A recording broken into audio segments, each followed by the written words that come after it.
Your source for all things Texas Tech. This is the Ask Level podcast from Double T 97.3.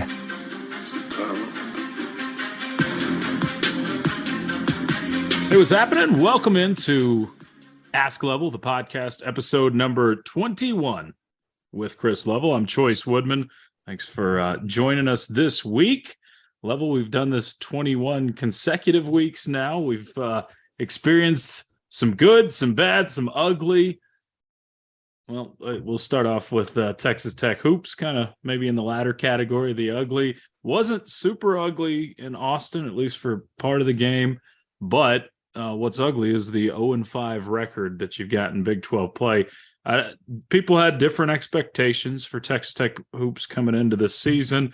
I don't think anybody would have expected you to start off 0-5. So that's something that's been tough to swallow, especially since we've been so stinking spoiled for the last 5 or 6 years around here.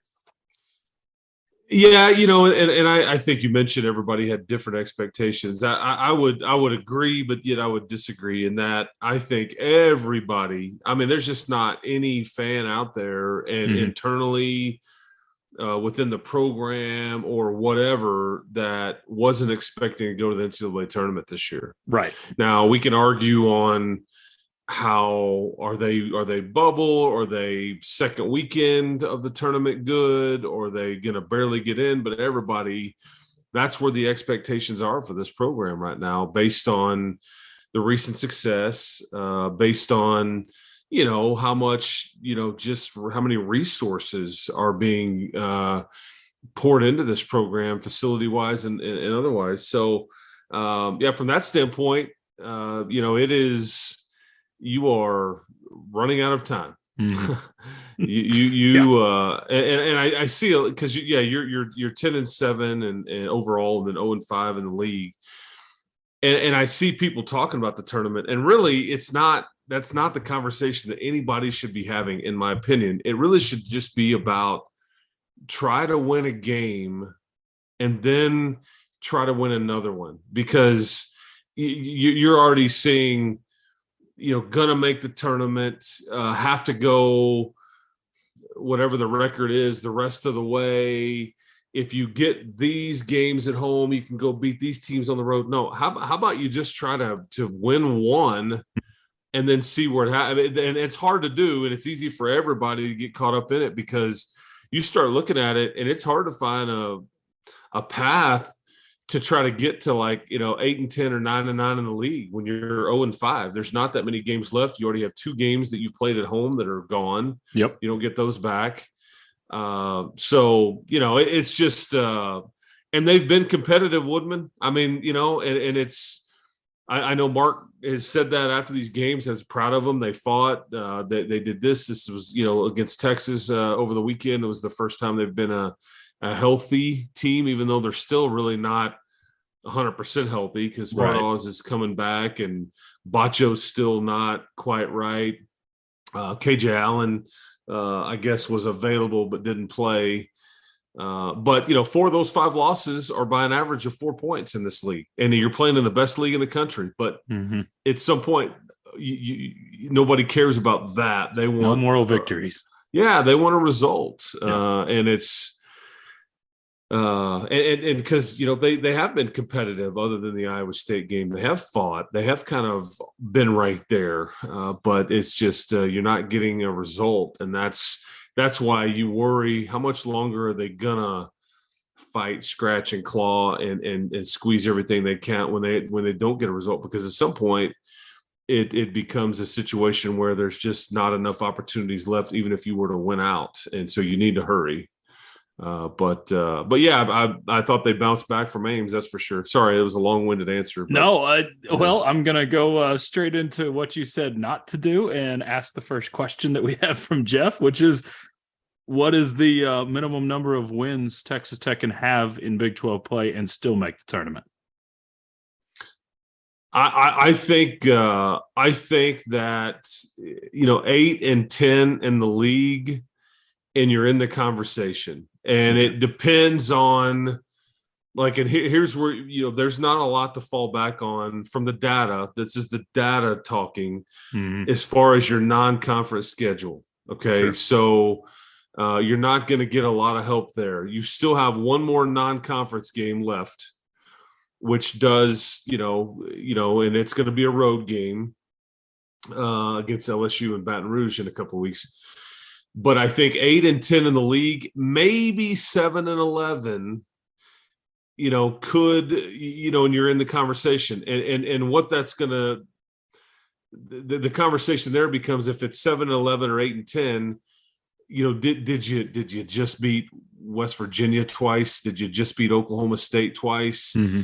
And then, like, who were those wins against? Because there's some opportunities here for some signature wins, some wins against really, really good teams. Yeah. Because I do think that the league is good enough to where it's gonna help you if you aren't 500 or better. If you're just slightly below 500 with your league record, sure, you've got some opportunities there to where you can kind of.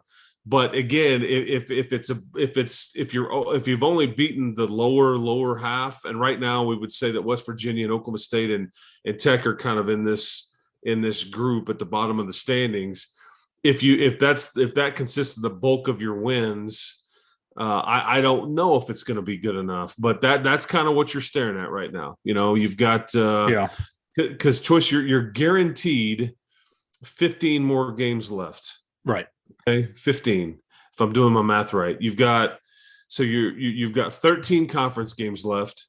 You've got a game against LSU left, and then you've got a game in Kansas City left. That's it. Correct. That's all you're guaranteed are those 15 games left. And you're 10. Can you? What's your record need to look like there? In those 15. I feel like the LSU one feels pretty important. I mean, really important, just to do something for that non-conference resume. I think you're right that everybody wants to fast forward ahead and say, okay, what do you have to do? But you really do, especially if you're Texas Tech. I mean, if you're the team itself, you really do have to take it, as cliche as it is, the one game at a time approach, because you just still got to get that first one to even get the ball rolling. What's interesting about LSU, they are 12-5. Mm-hmm. Okay. They are a better version of what you're trying to be. However, they were, I think, 11-1 in the non-conference. They're struggling in league play. Yeah. Now they're 1-4 and have lost 4 in a row in league play. They beat Arkansas, which was a doozy right after Christmas. Yep. But then they've lost 4 in a row, as I'm looking at it: Kentucky, A&M, Florida, and Alabama. And so as you just look at that opportunity, that's going to be a tricky one too, because that will not be easy. And for the same reasons that you need to win it, they do as well. So that'll be a somewhat meaty win. And again, it's one of those where the loss doesn't necessarily hurt you per se, but not winning it really would hurt you, because you need to accumulate at this point. So anyway, but yeah, that's I would probably given a really long answer to the one question, but yeah, you need to start just winning games and snap your and your next opportunity is against Baylor.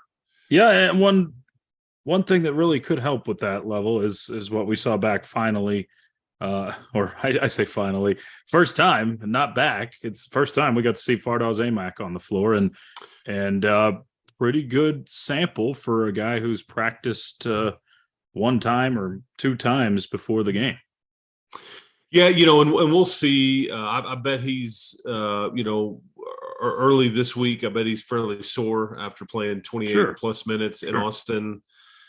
He did more in his debut, minutes wise, ability wise, way more than I ever would have dreamed of. Yeah, I thought, and I can't figure out if he's that good, or if at some point he'll kind of regress to the mean, because this was very out of the ordinary for somebody to come back that hadn't played in as long as he hadn't played. And, because look, he's probably weighs a bit too much right now. Cardio, again, he just hasn't been able to do a whole lot. And it's a process.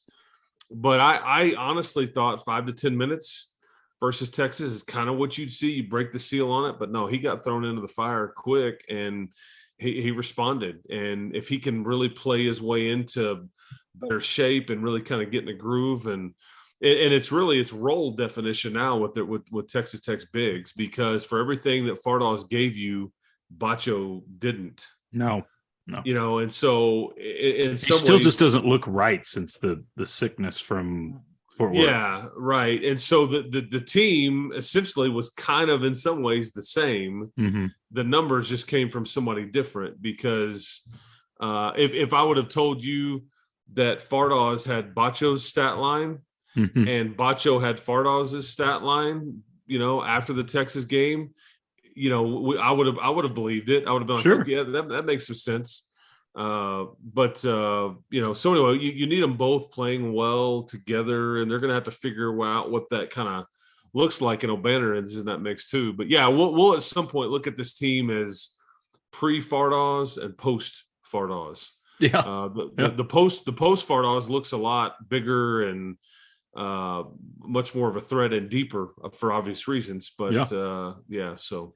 I mean, that's what we were talking about a week ago, and we've been talking about for a month, is just a lack of depth on this team. So nothing else, you get some of that back with Fardaws. And I'm with you. I was shocked to see him play, I mean, even close to as much as he did against Texas. And unfortunately, it felt a lot like the TCU game, where you jump out to a good lead and just couldn't hold on. There's scoring droughts you just can't have, and that sort of thing.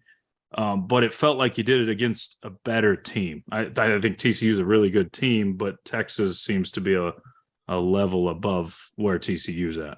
Well, I mean, I think, it's funny you say that, because those two teams went toe to toe. TCU was up 18 points on the Horns earlier last week. I think those are two of the better teams in the conference, because they're the two, arguably the two oldest teams in the conference. Yep. I was looking up to make sure, but Fardaws played the fifth most minutes of anybody in that game from a Red Raider standpoint.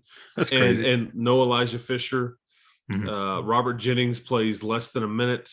KJ Allen doesn't play. So you can kind of start to see Kerwin Walton doesn't play. DeMarion Williams plays 4 minutes. So you can kind of see, you're really leaning on Pop and leaning on Lamar Washington and all that. So, because that was one of the storylines against the Texas, was the bench scoring 33-14 in favor of Texas, and Fardaws gave you 12 of those 14. Wow. Yeah. So that it's just, it's a depth and punch off the bench. But yeah, he's certainly gonna help you there. So yeah, Lamar Washington had the only other bucket, I think, kind of that dunk layup down the lane. But I think that Texas is one of the best teams in the conference, for sure. Their roster is scary. They have answers everywhere. There's any given guy can hurt you. I think TCU is very Mike Miles oriented. And I'm curious if he ever is off or out or whatever, if they still have the ability to get it done. But yeah, those two teams are sneaky good for sure. And as is the one that's coming into to Lubbock early this week in the Baylor Bears, that they were predicted to win the league. They have shown spurts where they just look like that team, and they have spurts where they look like they're still very much trying to figure out things. But they have one of the most talented freshmen, as good as everybody around here thinks Pop Isaacs is, and he certainly is. Keontae George has been better for Baylor and much more consistent. Just a 6'4" big time guard out of the Metroplex, man. And he is the real deal. Possibly a one and done guy, not real sure yet, but he is. Yeah, no doubt. Yeah. So, kind of moving on from basketball, a little bit of football news. Had some recruits commit recently in football, but the coaching staff, a little shakeup. I mean, I think all fan bases are a little bit fanatic. I don't know. I live inside the Texas Tech bubble a little bit. I saw what I thought was some overreaction to to Emmett Jones leaving as the wide receivers coach, taking the job at OU. And then we see Juice Johnson almost immediately afterwards. That's one of the fastest hirings I've seen. Obviously, Coach McGuire knew who he wanted for that position. And what do you know about Juice Jones and how big of a loss, if at all, is Emmett Juice Johnson? How big of a loss is Emmett Jones? Sorry. Yeah, the Jones and the Johnson thing is tricky. I feel you. I feel you there. Well, I think the hiring by Oklahoma with Emmett, it was bizarre. I think you're trying to figure out kind of the why. I think there's rumblings about hey, whatever they offered, Tech was matching it. Don't know what was true, what was not there. I think Oklahoma's roster is in the midst of a bit of a shakeup as they're trying to really hit the portal hard from a receiver standpoint. They were trying to replenish offensive linemen as well, especially specifically tackles. They're losing some guys to the NFL. And they went 6-7, and yet you were here on the uptick. You won 8 games. You feel like you're trending up. This is Emmett Jones's alma mater, it's Texas Tech, and so I'm not real sure the reasoning there. My guess is he's really got his eyes on wanting to be an OC or a head coach. He was in it for the North Texas job. Sure. And he must feel like that he's got a better chance to do that with Oklahoma than he did at Texas Tech. I don't know. That's the only thing I can figure. Right. That's the choice he's made and whatever. I do think this had been going on for about, prior to it being announced, it had been going on for about 3 weeks or so, give or take. But yeah, you're right. Choice you mentioned, I think Coach McGuire originally wanted to add Coach Johnson to his staff when he first got the job at Texas Tech. Right. There was some timing that didn't work out. I think Coach Kitley obviously knew Emmett, and there was a big buyout that Texas Tech paid. And Coach Johnson's, I think, wife actually has got a big time job in the medical field, and she couldn't get out of a contract. I mean, there's some different things, and the timing just seemed to be right this time. I think an offer was extended and accepted, and I think everybody around the Tech building that has worked with him and Joey certainly feels like that they're in a really, really good spot with Coach Johnson. And so, yeah, it'll be good to welcome that family into the fold. But he's widely considered one of Baylor's, if not Baylor's, best recruiter. I think that he coached running backs this past year. We all know the job that Richard Reese did. Was the Big 12 Freshman of the Year, I think, and Freshman All-American and all these things. And so it's not like he was a super highly rated recruit coming out either. Well, exactly. Yeah, exactly. And I think that, you look at Ebner and Abram Smith the year before. Yep. He's obviously coached his position well. Mm-hmm. And so, but he'll get a chance to coach wideouts here, and we'll see. But yeah, people always ask, I think it was last week somebody said, are we out of the window of coaching hires and movement and all that stuff? And you get us to ask this question in mid-December. You just have to keep your head on a swivel. I mean, sure. You never are out of it. There's domino effects, like what the NFL is going through right now, and there's starting to be some hires made or offers and interviews and all that. At some level, that will affect college football too. We don't know what that looks like, but as people try to fill coordinator and position coaches, and I mean, it's just like last year, DeAndre Smith. Nobody felt like he was ready to walk out the door and go be an NFL running backs coach, right. Donovan's dad. But guess what? He was, I guess, and he did, and that's what he's coaching Saquon Barkley. But yeah, as far as we know, you've got your coaching staff in place. There's a lot of contractual stuff that's been done and being worked on that I think eventually will be announced with coordinators, position coaches, and the like. But away you go. I mean, 95% of staffs have some sort of turnover. That may be a low number too. Like, it's just I think anything like I deal mostly with tech football and tech basketball, so college football, college basketball. sure. It's just odds are that a roster doesn't come back intact, Yeah. and staffs don't come back intact, and Yep. it's not necessarily a coordinator or a big time assistant. It sprinkles all the way down. I Sure. mean, and so there's so many people working within these programs and for these programs that it's just there are some changes, whether it's like, hey man, I don't know if I want to do this anymore. Hey man, my buddy got this job. This is a bit of an opportunity for me to be back closer to family, to be back to make a little more money, whatever. There's all kinds of reasons. But I don't really grasp the Emmett Jones to Oklahoma one, but that's their call. Right. Or his call. So, but I think, you did really, really well there. And as I mentioned, domino effect, now you're curious to see like what Baylor does to fill his spot.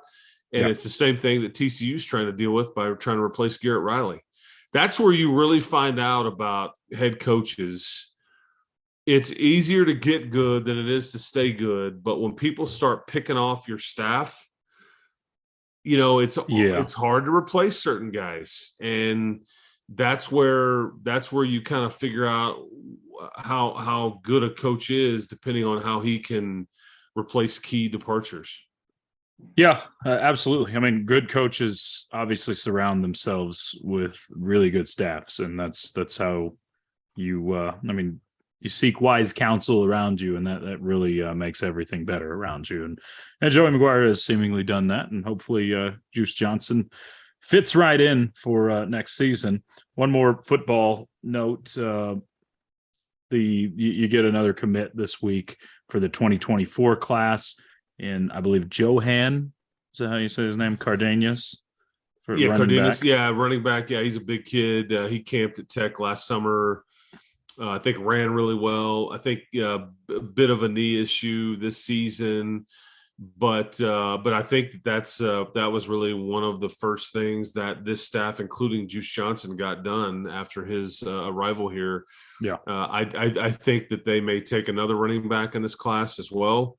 And so but this is a 6 foot, 215-pound kid that ran multiple 4.5s on Texas Tech's practice field last summer. So they kind of know what they're getting. I think he goes to a private school. I think there's sometimes a stigma that's associated with the private school kid on competition level and all that. And sometimes it's justified. I think track times and are you just dominating at your, and that's track times would suggest that he can run, and he was dominating this year, but they may not necessarily be done taking running backs in this class. But still very early on. But in the Rivals recruiting rankings, Tech up to number 9 currently in the country. We saw it get, I think, as high as 5 for the 2023 class. Finished in still. I think it was as high as number 1. Oh, you're right. It did get to number 1. I forgot it was as high as number 1 because the volume you took at one point. And you had him. Yeah, and Will Hammond.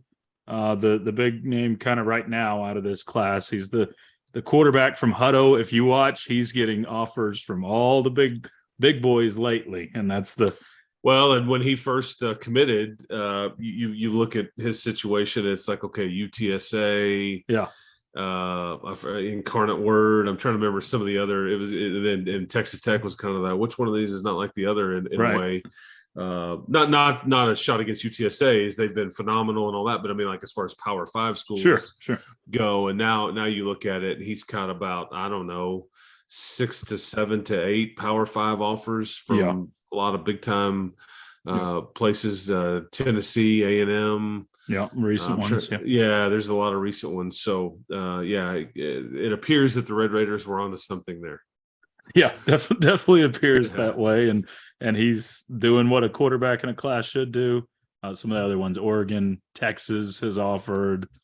OSU, it's Penn State, Auburn. Yeah. It's an extremely impressive list. I mean, and he's doing what good quarterbacks should do in your class and trying to recruit a bunch of other people. So and you identified him really before everybody else. So that's a good get. And It's number 9 in the current rankings according to Rivals. So last question as we wrap this up, Level. Don't get a lot of non-tech questions, but someone did ask. This one from John says, what's the ceiling for the Dallas Cowboys in the postseason, in your opinion, Level? Well, yeah. Well, obviously, depending on when you listen to this, they obviously played tonight against Tampa Bay. These shows are released on a Monday morning, and so they're going to play tonight. So depending on what you're they could easily lose against the Buccaneers and against Tom Brady. It's going to be very difficult to run against this Buccaneers defense, I think. And, there's just the Tom Brady equation. And then I think there's the Dak Prescott turnover problem that you've had lately. I think on paper, you're clearly better at most places. I just don't know what you're going to get from your quarterback. And I think that your secondary is a bit beat up and you're missing some pieces there. They signed Xavier Rhodes off the street about a week or so ago. He may end up playing a lot in this game, just because you lack corners opposite of Trayvon Diggs and your nickel guy is out. And so I think that makes you a bit nervous about Mike Evans and or Chris Godwin, because Trayvon Diggs can only cover, one of them, and Diggs he'll gamble and try to get those interceptions. If I'm being honest, I don't feel great about their chances in the postseason in general. Sure. Just because you're looking at a scenario to where it's beat. Let's talk about it in terms of this way. Yeah, you have to beat the greatest quarterback of all time on his field. Then if you do that, you're going to have to go play, a fully rested, the best team in the NFL this year, record wise, in the Eagles. And you're going to be coming off of a short week. They will have had, a bye week. And, their quarterback, I think, is going to be mostly healthy in Jalen Hurts. He's probably going to win the, MVP, or maybe that's Mahomes. But if Hurts doesn't win it, he's probably second, so there's a small conversation there. And then if you do that, then you would have to play maybe the hottest team in the NFL and the 49ers. Right.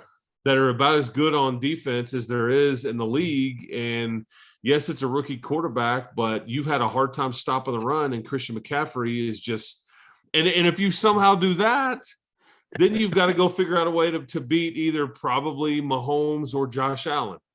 Right. And so I don't know if I see it. I can envision a playoff win against the Buccaneers, but I just – and I'm a Cowboy fan. I grew up going. Yeah. I mean, my grandfather was parents were season ticket holders back at Texas Stadium.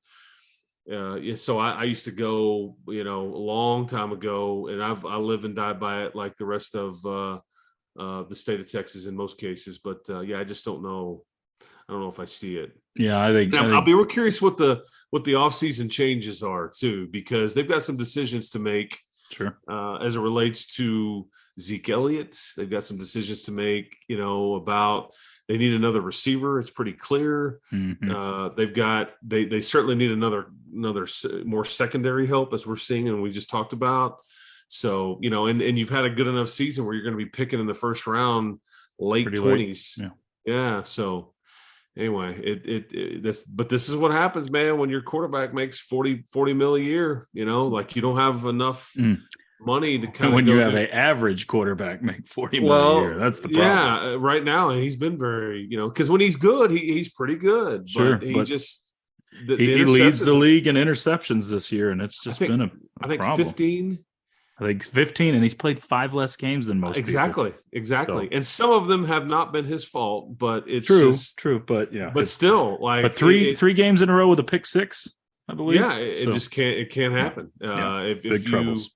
Yeah, it can't happen. So, only Trevor Lawrence is good enough to overcome it in a playoff game, apparently.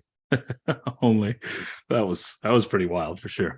Level. That's one way to put it. Well, hey, enjoyed it, man. I'm always down to talk Cowboys, Rangers, Mavericks, all that stuff. Yeah, that's my wheelhouse there. So absolutely. Level, it was fun. We'll do it again next week. Sounds good. That wraps up episode number 21 of the Ask Level podcast. For Chris Level, I'm Choice Woodman.